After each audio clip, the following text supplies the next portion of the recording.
কালো জাদু মানে কিন্তু ছড়ি নেড়ে মন্ত্র পড়া নয়। এটা আসলে এক ধরনের চুক্তি, শয়তানের সঙ্গে করা এক প্যাক্ট। ইসলামী পরম্পরায় এই অশুভ শিল্পকে বলা হয় সিহর। এটি অদৃশ্য জগতের সাথে এক ভয়ঙ্কর চুক্তি, দুষ্ট জিনদের সাথে সরাসরি লেনদেন।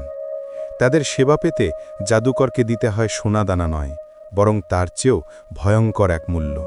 তাকে করতে হয় ক্ষমার অযোগ্য এক ধৃষ্টতা, আল্লাহর সরাসরি অবমাননা।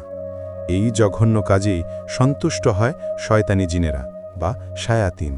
বিনিময়ে তারা জাদুকরের দাসে পরিণত হয়। তারা ভেলকি দেখাতে পারে, মানুষের মাঝে বিবাদ সৃষ্টি করতে পারে, এমনকি অসুস্থতা বা উন্মাদনা ডেকে আনতে পারে।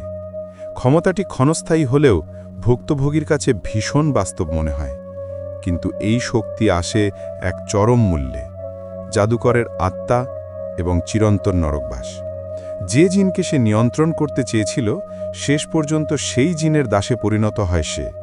শয়তানের সাথে চুক্তি কখনোই তোমার পক্ষে যায় না। এই নিষিদ্ধ চুক্তিগুলোর ভীতিকর কার্যপ্রণালী জানতে চাও? ডুবে যাও অদৃশ্য জগতের গভীরে।